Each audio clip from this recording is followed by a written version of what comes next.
How are you? And we're gonna have another great topic today. Yes, looking forward to chatting with you. Thanks for letting me come on again. All right. Executive development is our thing. When I have since I've gotten to know you, Jody, what I have seen is the ability that you have to really put strategic partnerships together. And we're going to talk about that in a later podcast, build relationships and really see the where people's strengths are. And I'm very, very impressed by that. So when you work one-on-one with executives, what is the most common blind spot you uncover? Yeah, so it really depends on the executive's backgrounds. A lot of the folks, especially coming out of federal government service, what I'm finding is they really don't understand the value add they bring to companies. The folks coming out either from federal law enforcement or intelligence community or Department of War, they have a skill set that is really uncommon among most corporate environments. They've seen things, they've done things that most people would never have access to, and so they bring that knowledge set, that experience to an organization. The other thing too is a lot of folks coming out of federal government, they struggle because when you're in the government, you have a purpose of mission, and typically it's to protect the American people. When you get out, that mission usually changes to making money. They're not necessarily exclusive, but you do want to make sure you're finding a company that's going to work with you in that. And a lot of executives can sometimes forget that mission set. On the other side of it, um, there are folks in the corporate world who also have different experiences and backgrounds that they're bringing to the table. Um, but one of the things that kind of jumps out is they lose that sense of purpose of mission. They get beholden to things like shareholders or corporate profits or bottom lines. And sometimes I find, the enemy will work into their hearts and their minds and allow greed to seep in, where it shouldn't be. That you can run a great company and you can make money without having to, the expense of other folks. So I think that to me has been one of the big things. And obviously, we've talked before about humble confidence and just executive leaders kind of leading with that humble confidence, knowing that what they're doing, God's given them gift, skills, and talents. They're using those gift, skills, and talents in the betterment of the company. Um, but they don't allow arrogance to seep in. That's one of the other things I've seen. And I've seen that both in government and in corporate space. I've seen some wonderful leaders who do lead with that humble confidence, and I've seen some pompous, arrogant people who allow themselves to take front and center. So what blind spots do you see these executives talk about, like certain ones, like you say, okay, this is something I spot. That's what's really hurting them to lead their team. Yeah, I mean, I think one of the big things is they get a bunker mentality.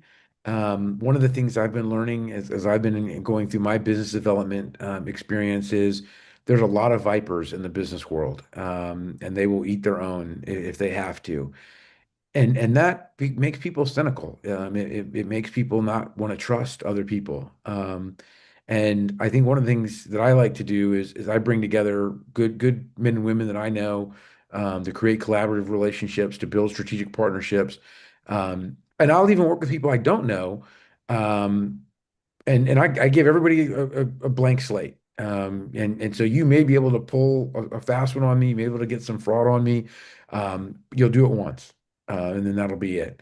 And I think that to me is one of the big blind spots for folks is they get this bunker mentality and they don't realize how restrictive they're being in some of their thinking and the way that they're looking at things. Um, how they're looking for strategic partnerships. Are they even looking for strategic partnerships? I think that's one of the big things that can be a challenge. In your experience, does strategic thinking come naturally to leaders, or it be trained? Almost always, and I never say always, but almost always, it has to be trained. Most people do not think strategically. They don't look at what they at the bigger picture. If you look at the adult stages of development, we talked about this on one of the other podcasts. Most folks, especially really good ones, are stuck in the expert stage of adult development. And that means that they're really, really good at what they do. Um, but they don't necessarily have a good grasp of all the other components or elements that you need in a business in order to scale, to make it bigger. And so those are the kind of things that I try and help my clients with is to look at problems strategically. And having taught strategic thinking for the federal government for over a decade and a half, I take some of those training lessons um, and provide that back to my clients in order for them to kind of look at things. And some of that does come with trust. And that's one of my other goals is to build the trust with the clients so that they understand that I do have their best interest as mine of the companies. And as I mentioned before, I always try and create win-win-win environments for the clients that I'm bringing together and obviously for myself, so that we all walk away with something better than what we had before. So they need to teach a little bit, meaning they got to teach them how to teach. I feel maybe it's the education.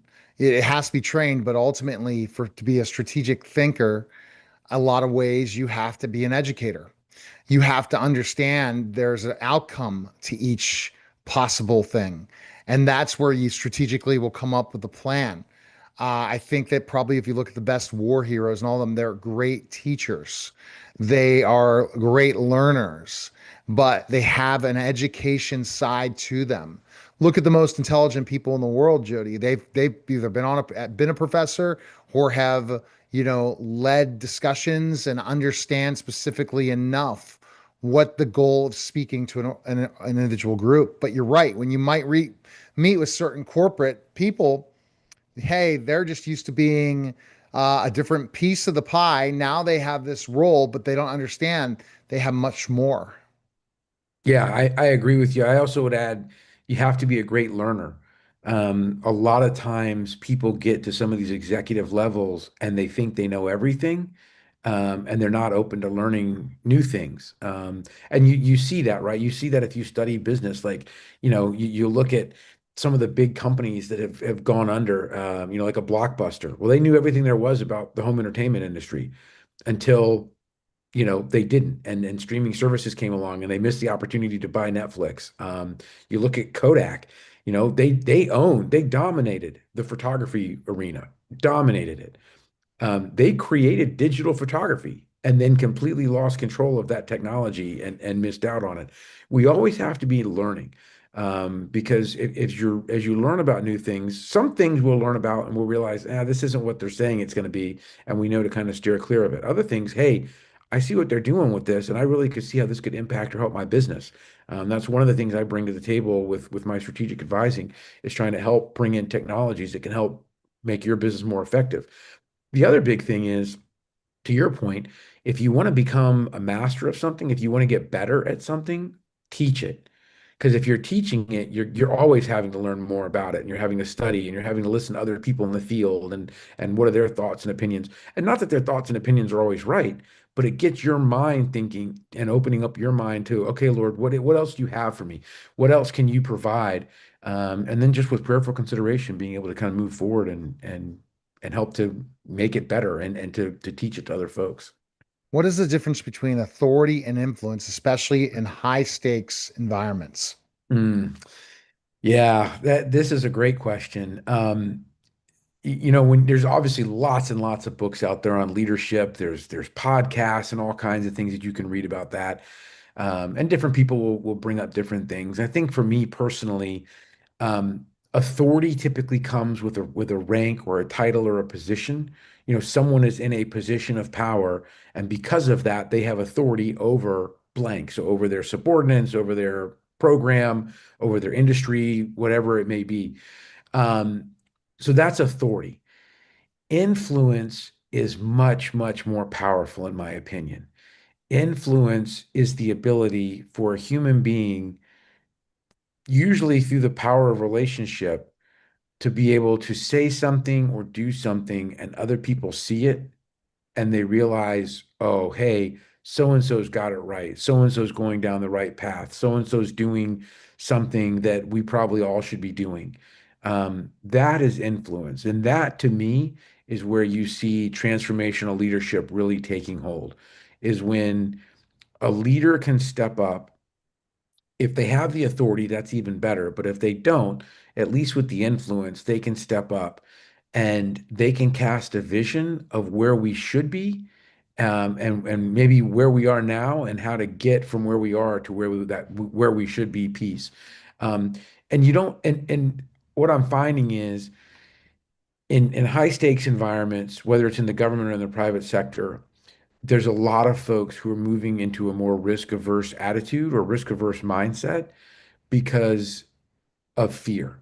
And fear will always use authority to crush other people, to make them, subordinate. That's how you get dictatorships. That's how bullies come out. Um, but fear has a much, much harder time overtaking influence because people build that relationship, that trust in the individual who's casting the vision. And that's why influence to me is much more powerful.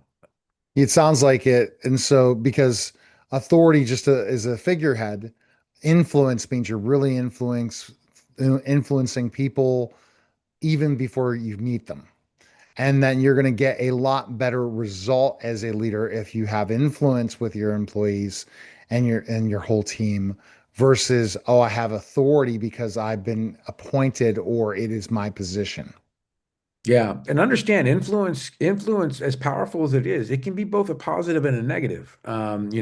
If there's someone who has put themselves in a position of influence, but they have a negative attitude or a negative spirit about them, that can be very detrimental for an organization. And you need to be able to get that person out of there as quickly as possible because they can be almost like a cancer inside the organization.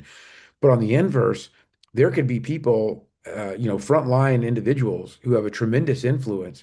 You need to find them and you need to get them up in your organization and help bring them into the inner circle and help them to explain to them what the vision is, what we're trying to do, but then also listen to them. Hey, what do you think about blank? Let them know, can we do this? Um, and understanding they're coming from a different perspective. They don't have all the institutional knowledge or the things that you would view as common knowledge. That's the other thing I find hilarious is there's a lot of executives who they think things and they just assume everybody else thinks them. Um, and that's not the case. I've seen this both in the government and in the private sector world. I remember we had an assistant director with us at the FBI. We were up teaching at Gettysburg, and she was awesome. She was a great leader and very transparent.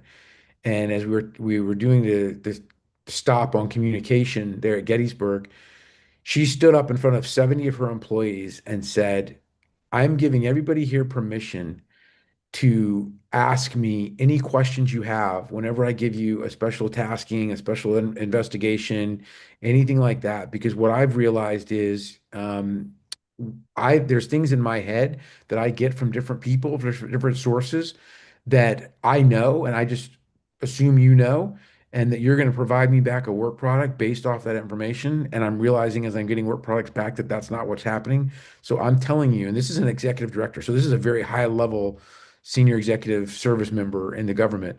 She said, I'm giving anybody here permission to come ask me anything you need before you go do a tasking that we're putting in front of you. You rarely see leaders like that are giving that kind of transparent leadership um, to the employees. But it was very, very impactful and very emotional for those folks to hear her say that. All right. Where can people connect with you? What's the best place? On LinkedIn, we're getting the YouTube channel set up, so hopefully they can see some more of the podcasts we're doing and find value in those. But yeah, looking forward to it, and on X as well. All right. Thanks, Jody. All right. That was a special Trimulcast, the Neil Haley Show, the Storehouse Media Group podcast, and Jesus.